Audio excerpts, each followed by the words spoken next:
BNS Section 330. House trespass and housebreaking.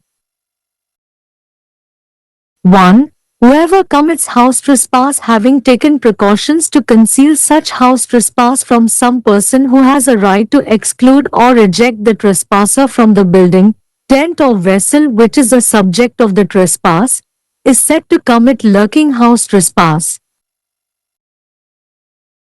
2. A person is said to commit housebreaking who commits house trespass if he effects his entrance into the house or any part of it in any of the 6 ways hereinafter described, or if, being in the house or any part of it for the purpose of committing an offense, or having committed an offense therein, he quits the house or any part of it in any of the following ways, namely: A.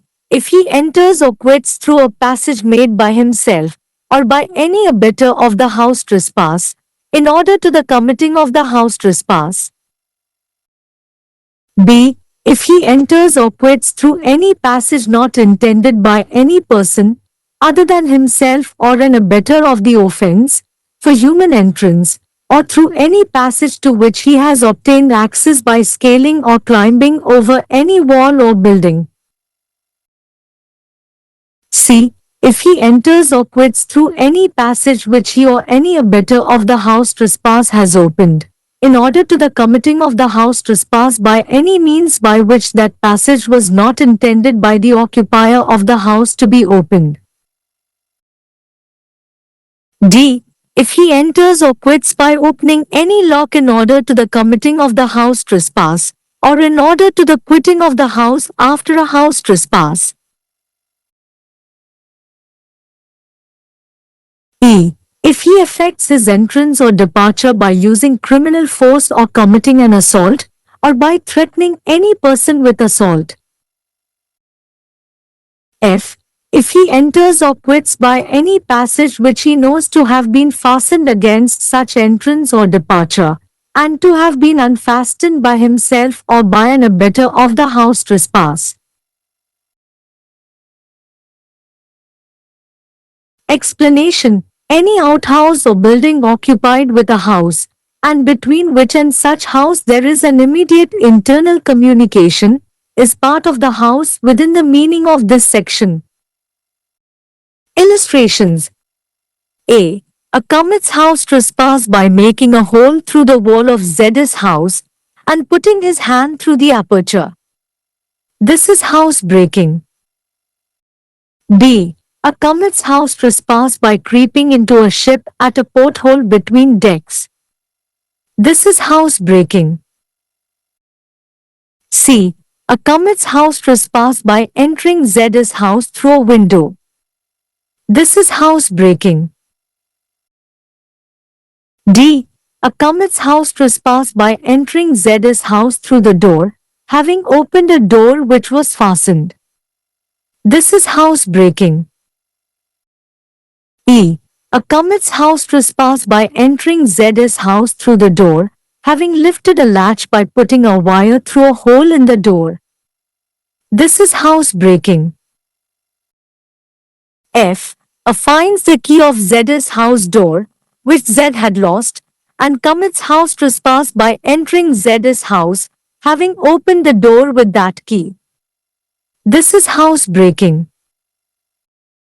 G. Z is standing in his doorway.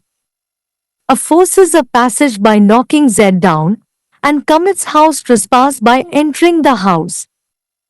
This is house breaking. H. Z, the doorkeeper of Y, is standing in Y's doorway.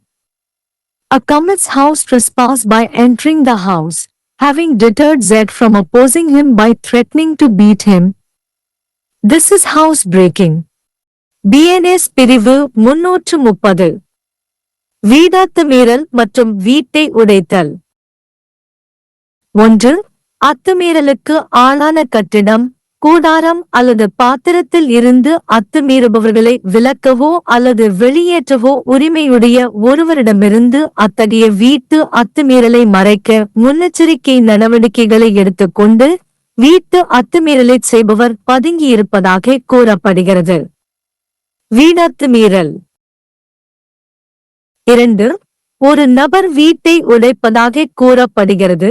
அவர் வீட்டின் நுழைவாயிலையோ அல்லது அதன் எந்த பகுதியையோ இனி விவரிக்கப்பட்டுள்ள 6 வழிகளில் ஏதேனும் ஒன்றைச் செய்தால் அவர் வீட்டை அத்துமீறல் செய்கிறார், அல்லது ஒரு குற்றத்தைச் செய்யும் நோக்கத்திற்காக வீட்டிலோ அல்லது அதன் ஏதேனும் ஒரு பகுதியிலோ அல்லது அதில் ஒரு குற்றத்தைச் செய்துவிட்டாலோ அவர் பின்வரும் வழிகளில் ஏதேனும் ஒன்றில் வீட்டை அல்லது அதன் ஏதேனும் ஒரு பகுதியை விட்டு வெளியேறுகிறார்.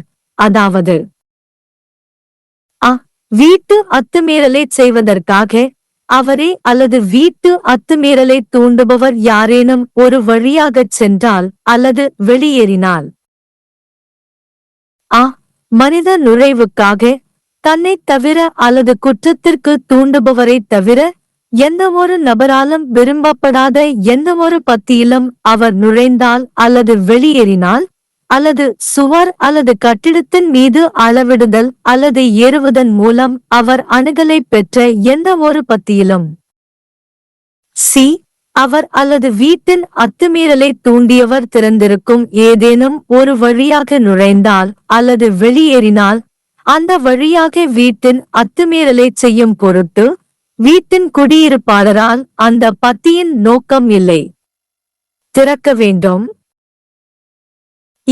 அவர் வீட்டின் அத்துமீறலைச் செய்வதற்காக அல்லது வீட்டை அத்துமீறலுக்கு பிறகு வீட்டை விட்டு வெளியேறுவதற்காக ஏதேனும் பூட்டை திறந்து உள்ளே நுழைந்தால் அல்லது வெளியேறினால். குற்றவியல் சக்தியை பயன்படுத்தி அல்லது தாக்குதலைச் செய்வதன் மூலம் அல்லது தாக்குதலின் மூலம் யாரேனும் ஒரு நபரை அச்சுறுத்துவதன் மூலம் அவர் நுழைவதையோ அல்லது வெளியேறுவதையோ ஏற்படுத்தினால். அத்தகைய நுழைவு அல்லது புறப்பாட்டிற்கு எதிராக அவர் கட்டப்பட்டிருப்பதாக அவர் அறிந்த ஏதேனும் ஒரு பத்தியில் நுழைந்தால் அல்லது வெளியேறினால், மேலும் அவரால் அல்லது வீட்டு அத்துமீறலுக்கு தூண்டுபவரால் அவிழ்க்கப்பட்டது. விளக்கம். எந்த ஒரு அவுட்ஹவுஸ் அல்லது கட்டிடம் ஒரு வீட்டை ஆக்கிரமித்துள்ளதோ அதற்கும் அத்தகைய வீட்டிற்கும் இடையில் உடனடி உள் தொடர்பு உள்ளது. இது இந்த பிரிவின் பொருளில் வீட்டின் ஒரு பகுதியாகும். விளக்கப்படங்கள். இன் வீட்டின் சுவர் வழியாக ஒரு துளை செய்து மற்றும் துளை வழியாக தனது கையை வைப்பதன் மூலம் வீட்டில் அத்துமீறல் செய்கிறார். இது வீடு உடைப்பு. தளங்களுக்கு இடையே உள்ள துறைமுக துளையில் கப்பலுக்குள் ஊர்ந்து செல்வதன் மூலம் ஒரு வீட்டு அத்துமீறலைச் செய்கிறார். இது வீடு உடைப்பு. ஒரு ஜன்னல் வழியாக இன் வீட்டிற்குள் நுழைவதன் மூலம் ஒரு வீட்டு அத்துமீறலைச் செய்கிறார். இது வீடு உடைப்பு. கட்டப்பட்டிருந்த ஒரு கதவை திறந்து கதவு வழியாக இன் வீட்டிற்குள் நுழைவதன் மூலம் ஒருவர் வீட்டு அத்துமீறலைச் செய்கிறார். இது வீடு உடைப்பு. கதவின் துளை வழியாக ஒரு கம்பியை வைத்து தாழ்பாரை தூக்கி கதவு வழியாக இன் வீட்டிற்குள் நுழைவதன் மூலம் ஒரு வீட்டு அத்துமீறலைச் செய்கிறார். இது வீடு உடைப்பு.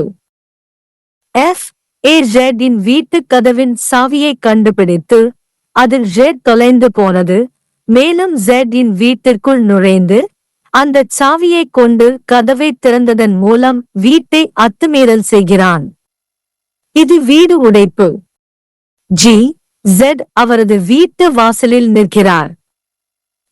கீழே தட்டுவதன் மூலம் ஒரு பாதையை கட்டாயப்படுத்துகிறது, மேலும் வீட்டிற்குள் நுழைவதன் மூலம் வீட்டை அத்துமீறல் செய்கிறது. இது வீடு உடைப்பு. இன் கதவு காவலர் இன் வாசலில் நிற்கிறார். அவரை அடிப்பதாக மிரட்டி அவரை எதிர்ப்பதில் இருந்து தடுத்து வீட்டிற்குள் நுழைந்து அத்துமீறல் செய்கிறார். இது வீடு உடைப்பு. BNS धारा 330 गृहतिचार और गृहभेदन। 1. जो कोई गृहतिचार करता है, ऐसे गृहतिचार को किसी ऐसे व्यक्ति से छिपाने के लिए सावधानी बरतते हुए जिसे अतिचारी को उस भवन, तंबू या जलयान से जो अतिचार का विषय है बाहर निकालने या निकालने का अधिकार है, वह गुप्त गृहतिचार करता है। 2. गृहभेदन करने वाला व्यक्ति गृहतिचार करता हुआ कहा जाता है यदि वह गृह या उसके किसी भाग में इसके बाद वर्णित 6 तरीकों में से किसी एक तरीके से प्रवेश करता है, या यदि वह किसी अपराध को करने के उद्देश्य से गृह या उसके किसी भाग में होता है, या उसमें अपराध करने के बाद वह निम्नलिखित तरीकों में से किसी एक तरीके से गृह या उसके किसी भाग से बाहर निकलता है, अर्थात यदि वह गृहतिचार करने के लिए स्वयं द्वारा या गृहतिचार के किसी दुष्प्रेरक द्वारा बनाए गए मार्ग से प्रवेश करता है या बाहर निकलता है। यदि वह किसी ऐसे मार्ग से प्रवेश करता है या बाहर निकलता है जो उसके या अपराध के दुष्प्रेरक के अलावा किसी अन्य व्यक्ति द्वारा मानव प्रवेश के लिए अभिप्रेत नहीं है, या किसी ऐसे मार्ग से जिस तक उसने किसी दीवार या इमारत पर चढ़कर या फांदकर प्रवेश प्राप्त किया है। यदि वह किसी ऐसे मार्ग से प्रवेश करता है या बाहर निकलता है जिसे उसने या गृहतिचार के किसी दुष्प्रेरक ने गृहतिचार करने के लिए खोला है, किसी ऐसे साधन से जिसके द्वारा उस मार्ग को गृह के अधिभोगी द्वारा खोलने का अभिप्रेत नहीं था। यदि वह गृहतिचार करने के लिए या गृहतिचार के बाद गृह से बाहर निकलने के लिए किसी ताले को खोलकर प्रवेश करता है या बाहर निकलता है। यदि वह आपराधिक बल का प्रयोग करके या हमला करके या किसी व्यक्ति पर हमला करने की धमकी देकर प्रवेश करता है या बाहर निकलता है। यदि वह किसी ऐसे मार्ग से प्रवेश करता है या बाहर निकलता है जिसके बारे में वह जानता है कि वह ऐसे प्रवेश या प्रस्थान के विरुद्ध बंद किया गया है तथा जिसे उसने या गृहतिचार के किसी दुष्प्रेरक ने खोल दिया है। स्पष्टीकरण। कोई भी बाहरी गृह या भवन जो किसी गृह के साथ अधिभोग में है तथा जिसके और ऐसे गृह के बीच तत्काल आंतरिक संचार है, इस धारा के अर्थ में गृह का भाग है। दृष्टांत। य के गृह की दीवार में छेद करके तथा उस छेद में अपना हाथ डालकर गृहतिचार करता है, यह गृह भेदन है। देख के बीच बंदरगाह छेद से जहाज में घुसकर गृहतिचार करता है, यह गृह भेदन है। य के गृह में खिड़की से प्रवेश करके गृहतिचार करता है, यह गृह भेदन है। य के गृह में बंद दरवाजे को खोलकर द्वार से प्रवेश करके गृहतिचार करता है, यह गृह भेदन है। जेड के घर में दरवाजे के माध्यम से प्रवेश करके गृहतिचार करता है, दरवाजे में एक छेद के माध्यम से एक तार डालकर कुंडी उठाता है, यह गृह भेदन है। ए को जेड के घर के दरवाजे की चाबी मिलती है जो जेड खो गया था और वह उस चाबी से दरवाजा खोलकर जेड के घर में प्रवेश करके गृहतिचार करता है, यह गृह भेदन है। जेड अपने दरवाजे पर खड़ा है। जेड को नीचे गिराकर रास्ता बनाता है और घर में प्रवेश करके गृहतिचार करता है, यह गृह भेदन है। जेड वाई का द्वारपाल वाई के दरवाजे पर खड़ा है। जेड को पीटने की धमकी देकर उसे विरोध करने से रोकने के बाद घर में प्रवेश करके गृहतिचार करता है, यह गृह भेदन है।